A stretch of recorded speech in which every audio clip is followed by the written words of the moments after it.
Fire. It's one of the greatest hazards you can face at sea. Even a very small fire, and they all start small, can quickly become a major disaster. It can threaten not just the vessel and its cargo, but also your life and the lives of your workmates.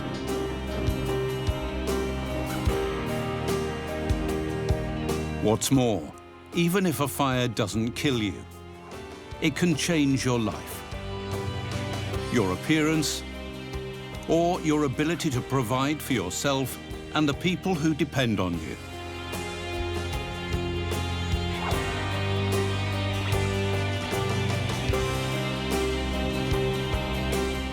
It's vital to be proactive about fire safety, and that includes helping to foster a strong safety culture amongst everyone on board. So think fire every day you are on a ship. It's key to keeping yourself and your workmates safe.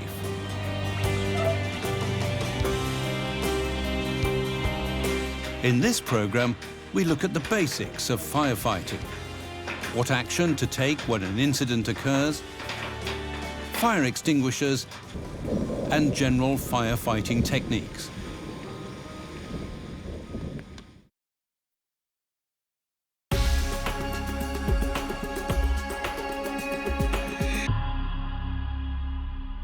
The four main elements in a fire are fuel, heat, oxygen, and the chemical reaction between the flammable material and the oxygen.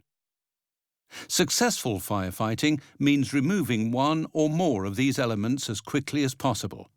Effectively, this puts out the fire. Removing fuel is fuel starvation. Removing heat is cooling. Removing oxygen is smothering. And the chemical reaction can be interrupted using certain types of powder and other extinguishers. The basic rules of firefighting are common to all ships. They can be remembered by the letters F, I, R, E. F stands for find it. Fire! Fire! I stands for isolate it, provided that this only takes a few seconds. R stands for report it, which can include triggering a fire alarm. Captain discovered a smoke in the Mindy. And E stands for extinguish it, but only if it is small enough for one portable extinguisher.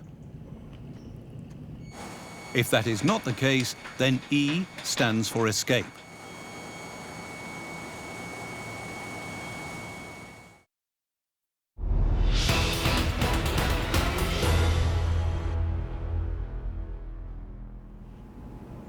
Portable fire extinguishing equipment comes in different types.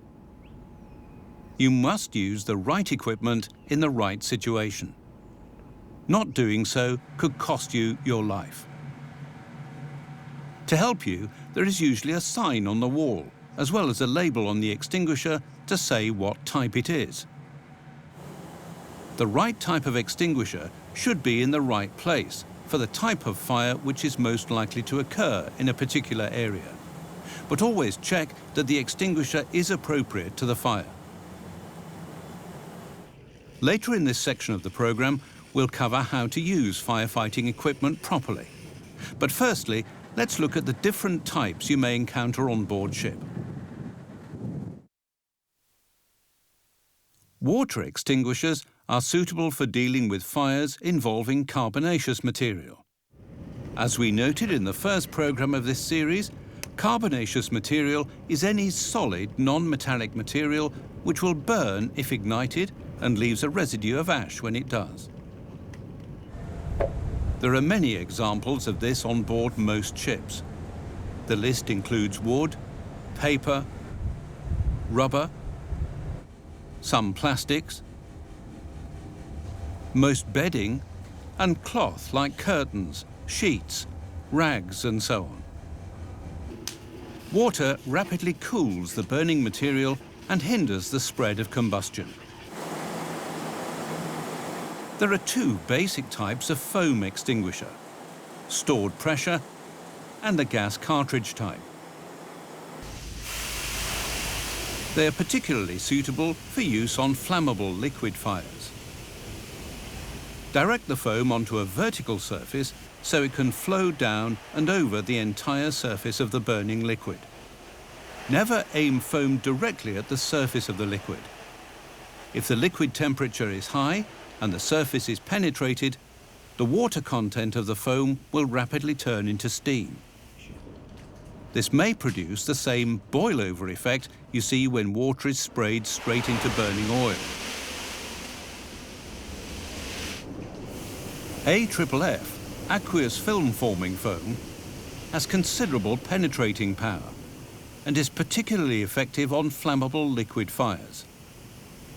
AFFF may be applied as a spray. Carbon dioxide extinguishers work by depriving the fire of oxygen. They can be stopped and restarted as required. The charge may last for about half a minute, depending on the size. Because CO2 extinguishers work by forcing oxygen, which we all need to breathe, out of the immediate atmosphere, in confined areas, it should only be used with extreme caution. This type of extinguisher is most often used on fires involving electrical equipment. CO2 has some effect on flammable liquid fires, but may not be effective on carbonaceous fires.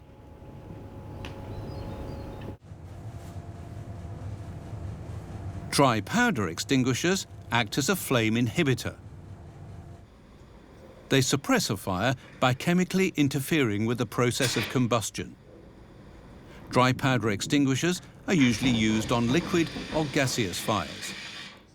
They may also be used for other types of fires, depending on the powder type. Fire blankets are very useful in situations where a fire needs to be smothered, particularly if it's in a container like a pan or waste bin. If there is a heat source, turn it off first, if it is safe to do so, before applying the blanket. Cover the container with the blanket, using the top edge rolled back to protect your hands as you do so. Leave the container to cool with the blanket still on it. With pan fires particularly, it may be several hours before it's safe to remove the blanket. A full list of fire extinguishing equipment and details of the kinds of fires on which each type can be used appears in the workbook which accompanies this video. As part of your familiarization and training when you join a ship, you should have learnt about the ship's fire alarms and signals, where the extinguishers in any area are located, and what type they are. If you discover a fire, you must know when it is reasonable to try to extinguish it on your own and when it is not safe to do so. Oh, smoke! But first of all, whether you believe you can extinguish the fire or not, raise the alarm. The quickest way to do so may be to activate the nearest fire alarm. Don't use an extinguisher on a fire unless it's limited to the material that was originally ignited. It's contained in a wastebasket, for example, and it hasn't spread to other materials. And only use an extinguisher on a fire if the air is safe to breathe and there is not too much heat or smoke. As a useful general rule, if the room temperature has only slightly increased and visibility is good, with any smoke above head height, it may be safe to tackle the fire.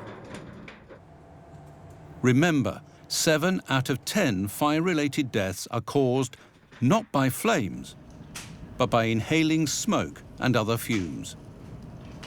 So, never attempt to extinguish a fire if there is too much smoke present. Also, if there is a lot of smoke, remember that emergency escape breathing devices, or EEBDs, are just that. They should only be used to allow the wearer to escape from an area affected by fire or smoke. Never use an EEBD while attempting to rescue someone else from fire or smoke, or trying to extinguish a fire. You could be putting your own life and the lives of others at serious risk. As a general rule, if you believe it would be dangerous to tackle the fire without additional personal protective equipment, do not attempt to do so. If you do use an extinguisher, make sure it's the right kind and follow the maker's written instructions and your firefighting training. Follow the PASS principle. P stands for pull the pin. A stands for aim. For a water-based extinguisher, that will normally be low, at the base of the fire. But check the manufacturer's instructions. In other situations, for instance using a foam extinguisher to put out a flammable liquid fire, the instructions will be different. The first S stands for squeeze the handle. And the second S stands for sweep the nozzle from side to side. Stand away from the fire and move gradually nearer to it as the fire is extinguished. Make sure that you keep an exit at your back in case you need to withdraw safely. Never get into a situation where fire can come between you and your way out. You can find more information about this and other topics covered in this program in the workbook. Inspect fire extinguishers at recommended intervals and follow planned maintenance schedules. Some extinguishers may also need to be inverted at specified intervals to stop the contents becoming compacted. Update the appropriate records after inspection. Some extinguishers can be easily and safely recharged. Always recharge such extinguishers as soon as possible after they have been used. In the gas cartridge type, replace the carbon dioxide cartridge, but make sure any remaining CO2 charge has been completely released before dismantling it. When replacing both the cartridge and the head unit of the extinguisher, make sure that these are correctly threaded and properly tightened. If you don't, the extinguisher could fail, explosively. Later in the program, we'll look at more safety techniques for firefighting. But next, we're going to look at fighting fires with hoses.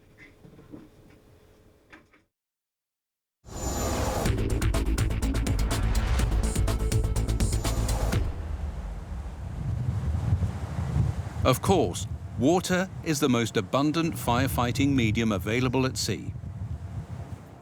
Although anyone on board may play a part in the storage and maintenance of hoses, pumps and other firefighting equipment, fighting fires with water hoses is usually done only by firefighting teams, who are able to follow the procedures and guidelines which form part of their specific training. First, however, the water must be pumped to the hydrants. At least 2 main pumps should be available for this. For safety reasons, a third backup pump, the emergency fire pump, is usually located away from the engine room.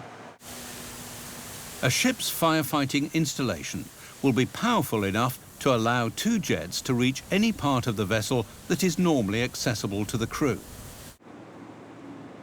Store hoses correctly rolled up. The 2 most common methods are on the bight, or Dutch roll, and the normal roll. Whichever one is used on your ship, it's important that all hoses are rolled up in a consistent manner. Drain hoses after use by walking along, holding them at shoulder level. Hoses are tough, but shock can damage them. Turn hydrants on and off gently to avoid sudden surges of pressure. The variable jet spray nozzle is the type most commonly used on ships. Before turning on the nozzle, point it down and away from the fire. Set the spray to a fine, wide water curtain to cool and protect the operators as they get near the fire. Then turn the nozzle to concentrate the water into a spray with an arc of about 60 degrees. Some vessels are equipped with a nozzle with turbine-driven revolving teeth. This type of nozzle is very effective because it produces very fine droplets and is adjustable to whatever spray pattern is required. The finely divided drops of water reduce the heat of the fire to below the ignition temperature of the burning material. As well as this, the resulting blanket of steam helps seal off the fire.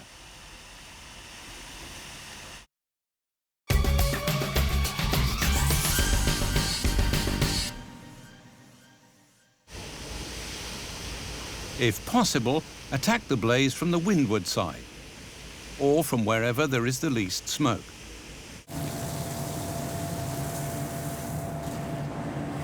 Before opening the door to a fire area, feel the heat of the door with the back of your hand, up and down, and then the handle.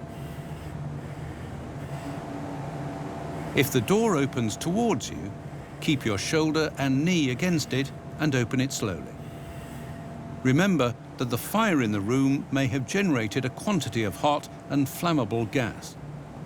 In contact with the air, it may flash, perhaps with explosive violence. The fire will suck cold air in from low down, and flames will billow out from the top of the entrance. So keep low and on the hinged side of the door. If a door to a fire is open, close it. This will contain the fire and deprive it of air. In fires, keep low. Not only will you be able to see better, but even if you are wearing breathing apparatus, you won't feel the effects of heat and steam as quickly. When working in smoke, feel your way ahead with your feet. Keep them flat on the deck. Shuffle, don't lift them up, as you would do when walking normally. Also, feel in front of you by moving your free arm up and down. If possible, always keep contact with your teammates and with a bulkhead or other point of reference to avoid becoming disorientated. Good practice is to keep contact with the bulkhead using the back of your hand. To search a larger space, keep contact with the bulkhead, hold hands with another member of the team, and stretch out feeling forwards with your feet. Turn the hose off from time to time to allow the steam to clear. This stops the team being scalded by the steam, improves visibility, and reduces the humidity. In a real situation, you may only be able to see a few centimeters. When working with breathing apparatus, check your gauges regularly. This is especially important before going further into a space or down a ladder. As a useful general rule, assume that the air supply from the breathing apparatus will last a maximum of 15 minutes. The person in charge of BA control should let you know before your air supply is too low. But even if they have not done so, if you hear the whistle or other signal that indicates your air supply is running low, turn back immediately. To get down a ladder, cool the area, and then lower the hose to the bottom of the ladder. The first person down must wait for their teammates before hitting the fire. If you don't do this, steam could go up the hatch and scald your companions. Work as a team and look after each other. Always warn others of any obstruction as you advance. Right, are you ready? 1, 2, 3, 4. 1, 2, 3, 4. Put your head down. Although most BA sets require little onboard maintenance, inspect them and any other personal protective equipment you may need to use in a fire emergency at least once a month, or in accordance with the manufacturer's recommendations. This is a vital aspect of safety in firefighting. And finally, make sure you always obey the rules for effective firefighting. Sound the alarm promptly. Captain discovered a smoke in the Mindy. Give proper information. And muster without delay. Know the equipment, where it is kept, and how to use it. Take fire drills seriously. They may save your life. Remember, nearly all shipboard fires can be extinguished if they are reported and tackled correctly in their early stages.